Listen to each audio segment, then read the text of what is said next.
and welcome into another episode of Dan Tony Sports.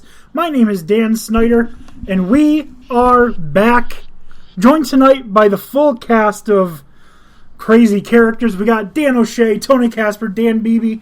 Gentlemen, it's been a while. How have you all been? Well, that is good to hear. Dan O'Shea, I didn't hear you. How are you doing? I was waiting my turn. I've been fantastic. That is great to hear. For those of you who don't know, we did take a little bit of a hiatus. I had a family emergency that kept me away for the last, it seems like a little more than a month. But tonight we are back in full swing as we prepare you for what's coming up in 2 weeks with a two-part episode all about the NFL draft. Tonight, we're going to go through and do our own mock draft for the first 16 picks of the first round. We divided this up. We each picked a number 1 through 4, and we went every fourth pick. We will draft that position. Tony, you picked 4, so you're going to be picking numbers 4, 8, 12, and 16. Dan O'Shea, you picked number 2, so you are number 2, 6, 10, and 14. Dan Beebe, you picked number 1, so you're going to be picking number 1, number 5, number 9, and number 13. And that leaves me with 3, 7, 11, and 15. All right. So, what do you say we kick off the 2021 NFL Dan Tony Sports mock draft? Now, how we're going to do this is I'm going to say the corny, traditional, such and such a team is on the clock, and then I'll say whose turn it is. What I want you to do is give me the positions of need for the team, some of your top contenders for who you would draft, and then just make your pick. So, for example, let's say they're not picking now, but we'll say the Chiefs. All right, we'll say the Chiefs had the 10th pick in the draft. So we'll say the Kansas City Chiefs are on the clock. So then whoever has the Chiefs would say, all right, so the Chiefs' biggest needs are offensive line, corner, yada, yada, yada. So could be Rashawn Slater, could be J.C. Horn, could be whoever. But the Kansas City Chiefs select Rashawn Slater. So I want you to do it like that, okay? All right. Without further ado, let's begin the 2021 NFL mock draft. The Jacksonville Jaguars and Dan Beebe are on the clock. Oh, man. Tough decision here. It's especially hard because head coach Urban Meyer didn't say who they were going to pick, except he did. Geez, why don't you take QB and go Trevor Lawrence? All right, Trevor Lawrence, the Jacksonville Jaguars. Oh, the shock of the night. It'll be talked about for years as if it hasn't been talked about for years already. All right, with the first pick in the 2021 NFL Draft, the Jacksonville Jaguars select quarterback Trevor Lawrence. Dan O'Shea, the New York Jets are on the clock.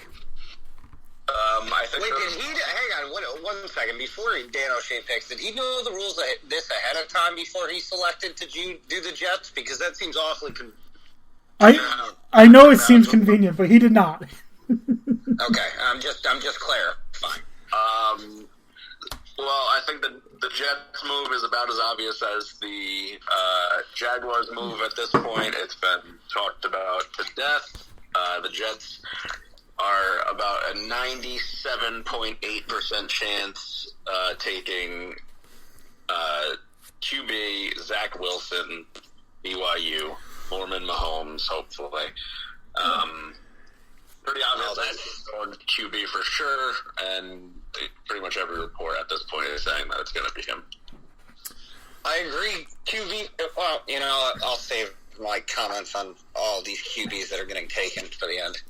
All right, the pick is in with the second pick in the 2021 NFL Draft. The New York Jets select Zach Wilson, quarterback, BYU. The San Francisco 49ers are on the clock. And hey, look at that. 49ers are me. This is where it gets pretty interesting, in my opinion, because there's so many different ways the 49ers can go. They've talked about trading out to a lower pick.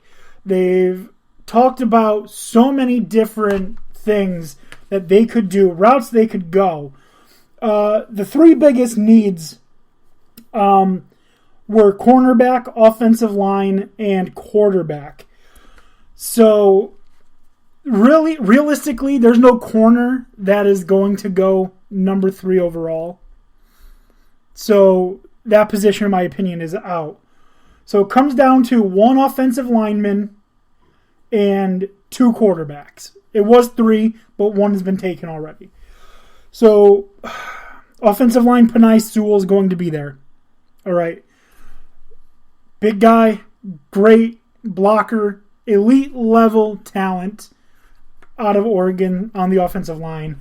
And then quarterbacks, Justin Fields, who committed to Penn State, decommitted from Penn State, went to Georgia, didn't like how he was treated in Georgia by the fans and the racist comments and all that, goes to Ohio State, and then basically lights it up at Ohio State.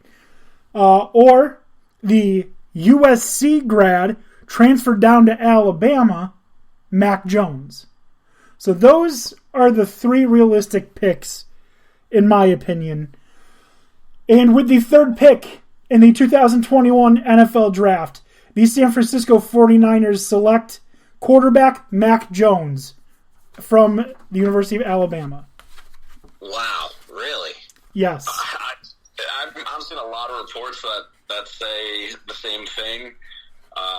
So that, that's who I'm guessing the pick will be. I think it's foolish. I think Justin Fields is far more talented. Mac Jones, they want a quote-unquote NFL-ready QB. You kind of have that with Jimmy G, so I guess if they take him, they're trading him away. I think unless they think that Jimmy G can try and coach him.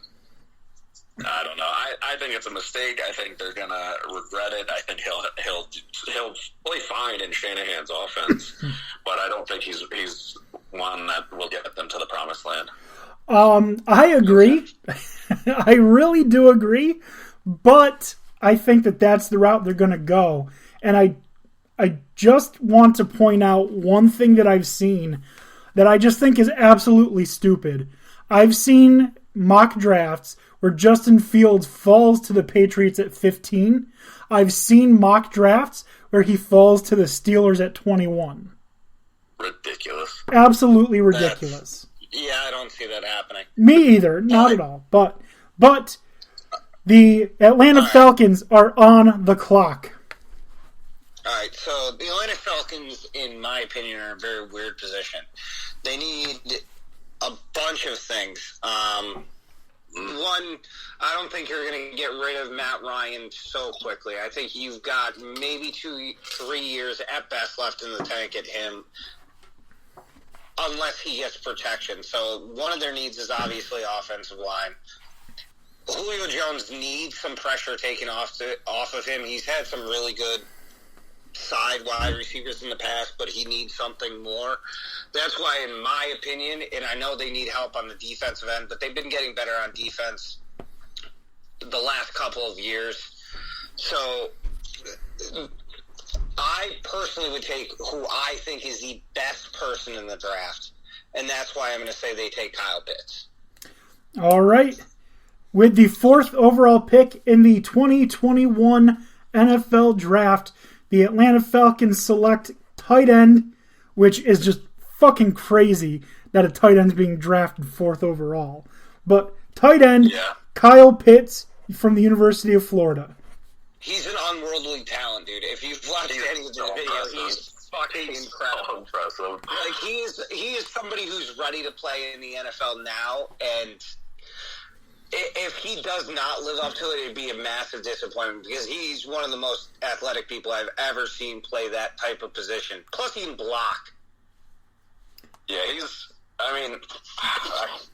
I hate the idea of taking a tight end that high, but if you're going to take one, at least make it like the best-looking tight end prospect possibly ever. He's very talented, and I get your reasoning completely with Atlanta. They've got to decide to win now with Matt Ryan or, move on for their next quarterback. And I could see them, trying one last. I will say that Dan threw me for a loop because we didn't take Justin Fields. I was like, if Atlanta's in that situation, they might take it. Here's the thing, though. If Justin Fields is still on the board when the fourth pick comes and the Falcons are picking, he's like, please don't send me back to racist-ass Georgia. Please don't send me back to racist-ass Georgia. They're also in a really good position to trade back, but I know we're not doing that.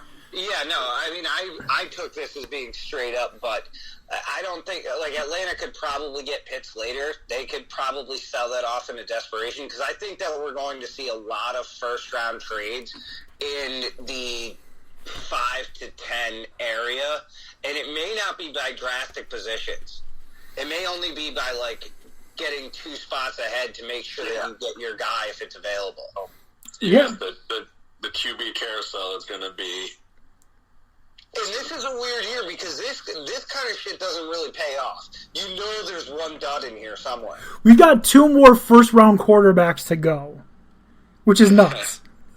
Okay. All right. That's crazy.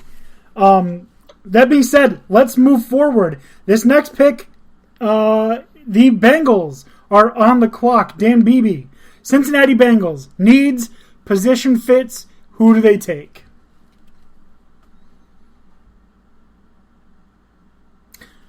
Dan Beebe, are you there? Did we lose Dan? Did we lose Dan Beebe? Is he muted? I've done that before. Start talking like, oh no, I'm muted. Dan Beebe, are you there? If he's not here, I'll speak, because I know who I'd take at this point. I know who I would take, too, if he doesn't... Okay, it appears that we might have lost him, so let's do a consensus draft. I think it's obvious the Bengals need to take Penei Sewell, right? I think that's who they should take, but I'm seeing Chase get mocked to them because of Burrow's comments and influence, and knowing the Bengals, they'll take Chase. And if I was the Bengals right now, I just lost I just lost AJ Green. AJ Green, one of my biggest wide receivers that walked out the door. I'm giving myself the guy that literally opted out last year and had an amazing season the year before with the quarterback that I'm hoping to make the future. I would go get him as guy. I get that. Offensive lineman down the line. But if I'm Joe Burrow and they don't get me the best lineman in the draft, I'm going to sit out. I'm not going to die on the field for them. No, Burrow wants Chase, though. I know he does. It's just so... It just doesn't make sense. He wants to get the ball out of his hands as quickly as possible. Who's better than the guy that he already has a reputation with? But I mean, he had that